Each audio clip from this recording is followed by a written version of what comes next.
Pulso Latino es presentado por Discover it for yourself. Frisian Flag. Hoy en Pulso Latino. El primer ministro fue enfrentado por el denominado Grupo de 7, quienes con palabras ofensivas le demostraron su disgusto por su gobernación. El Colegio de Supervisión Financiera CFT indica que las medidas adoptadas por el gobierno aún no son suficientes. Una fuerte explosión se registró en República Dominicana, dejando bastantes daños materiales. En México se llevó a cabo una actividad en donde la sociedad salió en paños menores a montar bicicleta. Esto es Pulso Latino con Alejandra Forero. Hola, bienvenidos a una emisión más de Pulso Latino. Gracias por su sintonía. Soy Alejandra Forero y damos inicio a nuestra emisión con noticias locales. Hoy, como todos los lunes, empezando semana, damos un recorrido por algunos hechos, sucesos y accidentes que se registraron en este fin de semana en las calles de Aruba. Empezamos el domingo en horas de la noche con un hecho que se registró en el parqueadero de un supermercado ubicado en Tanquilender. Allí un Mitsubishi se estrelló contra un Veycar Kia Picanto que tenía a un turista a bordo. El accidente no fue grande, pero fue necesaria la acción de la policía para realizar un reporte. En el momento en que llegaron los agentes, empezaron las declaraciones en donde uno de los conductores mintió diciendo que era este quien estaba conduciendo, mientras que los testigos indicaron que había sido otra persona.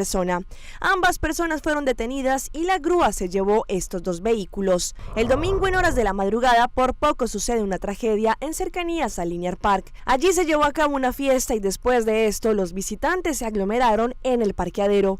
En dado momento un Mitsubishi Lancer conducido por un hombre y el cual estaba yendo en dirección San Nicolás se subió al andén y siguió corriendo. Las personas que estaban allí corrieron rápidamente hacia los lados para no ser estrellados. La policía del vecindario atendió inmediatamente con lo sucedido y detuvo al conductor, quien al parecer estaba bajo los efectos del alcohol. En este fin de semana otro hecho se llevó a cabo en donde la vida de un conductor corrió peligro. El chofer de un auto Alteza con el volante a la mano derecha perdió el control de su vehículo. Este se volteó quedando estrellado contra la pared de una casa. El auto quedó con las llantas hacia el aire y por el hecho 2 unidades de bomberos llegaron al lugar y sacaron al conductor, quien aún estaba dentro del vehículo. Este fue trasladado al hospital, pero no se le realizaron algunas pruebas de alcoholemia. Y cerramos con un hecho que se registró el domingo en la madrugada cuando policías motorizados vieron algo extraño con un auto Nissan Sentra. Este venía corriendo a una alta velocidad por Sasaki Weg. Estaba corriendo de tal forma que hasta se pasó el semáforo en rojo y no respetó las instrucciones. Después de un buen tiempo, los policías motorizados lograron detener al conductor. Allí se le pidieron los papeles y el joven no tenía ni siquiera licencia de conducción. Viendo su mal comportamiento y al negarse a recibir las órdenes de la policía, estos lo llevaron a la guardia más cercana.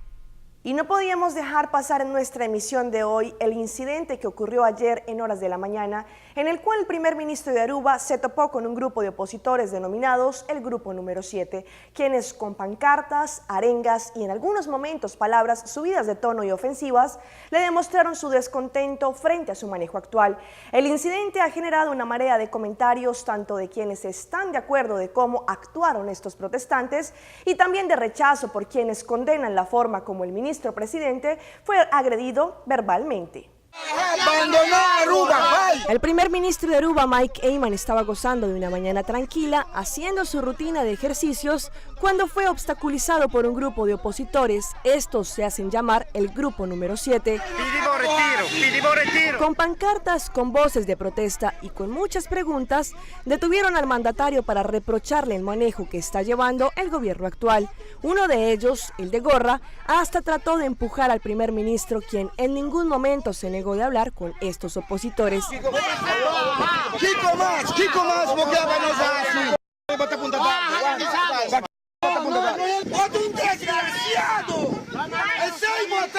Entre su malcontento, los protestantes le gritaron palabras groseras y ofensivas que no le dejaron más remedio al mandatario que seguir su camino.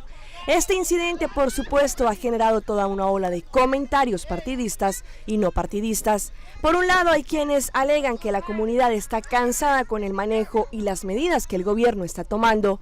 Ellos exigen su retiro. Pero por otro lado están quienes condenan este hecho, declarando que el actuar de estos opositores es vil e irrespetuoso frente a una figura de alto mando como lo es el primer ministro. Pero también hay algunos que están en desacuerdo de la forma como actuó el mandatario, indicando que este, a su vez, no debió detenerse al escuchar a este grupo de 7, sino seguir su camino. El hecho es que este video se ha convertido en viral y ha causado gran conmoción entre la comunidad. Una vez más, el CFT le indicó la semana pasada al gobierno de Aruba que las medidas tomadas para el presupuesto 2015 no son suficientes. Como tal, según la carta emitida, el CFT, que es un órgano de supervisión, sugiere un total de 6 medidas que el gobierno deberá implementar para poder lograr su meta fijada para el futuro. En una carta que el órgano de supervisión financiero CFT envió al ministro de Finanzas Ángel Bermúdez la semana pasada, el órgano de supervisión le sugiere al gobierno aumentar el BBO-PAZB de 4% en vez de 3.5% y donde indica que deben prepararse para un aumento más alto en un futuro cercano. Cabe resaltar que el CFT elogió al gobierno por un lado, que de una forma limitada el gobierno trató de cumplir con las medidas sugeridas tanto en diciembre de 2014 y también en abril 2015, pero hay un riesgo grande anclado a la ejecución del presupuesto 2015 y no se siente más que el déficit del 2015 esté llegando al 3.7% del Producto Interno Bruto. Según lo indicado por la carta, el aumento propuesto del Health Tax del 1% en ese sentido es un buen paso, pero el CFT sigue mostrando que eso no es suficiente. Entre las medidas anunciadas, el CFT sugiere empezar a trabajar en el presupuesto 2016, viniendo con un trayecto dirigido en la reducción de un aumento estructural en los gastos. Asimismo, aconsejan aumentar el BAZB con un 5%. El motivo es que el CFT ve que el gobierno no quedaría listo a tiempo para introducir un aumento desde el 1 de julio. Damos inicio a nuestra ronda internacional desde Roma, Italia. El presidente de Colombia, Juan Manuel Santos, condenó el asesinato del coronel Alfredo Ruiz Clavijo y del patrullero Juan David Marmolejo, que se registraron por el grupo guerrillero recientemente en ese país. El presidente Santos les dijo a las FARC que si creen que van a presionar un cese al fuego bilateral con sus acciones, ellos se equivocan. Desde Roma, el presidente Juan Manuel Santos acaba de condenar el atentado terrorista de las FARC que le costó la vida al teniente coronel Alfredo Ruiz y al patrullero Marmolejo. Dice el presidente que acciones como esta demuestran que la guerrilla de las FARC están debilitadas y aclara que la negociación no se va a suspender. No queremos enterrar más héroes como ellos y como todos los miles de hombres y mujeres que han entregado su vida en este conflicto inútil. Esta es precisamente la guerra que yo quiero terminar. El presidente recordó que desde el mismo momento en que comenzaron las negociaciones en la isla de Cuba, se pactó con la guerrilla las reglas de juego, es decir, negociar en medio del conflicto. Y tracé unas líneas rojas que no íbamos a traspasar. Nada de eso ha cambiado. Que no se nos olvide que una de esas líneas rojas es conversar en medio del conflicto.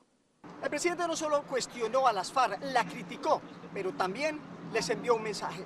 Si con estos actos cobardes, insensatos, la FARC pretende llevarme a un cese bilateral del conflicto, se equivocan, se equivocan.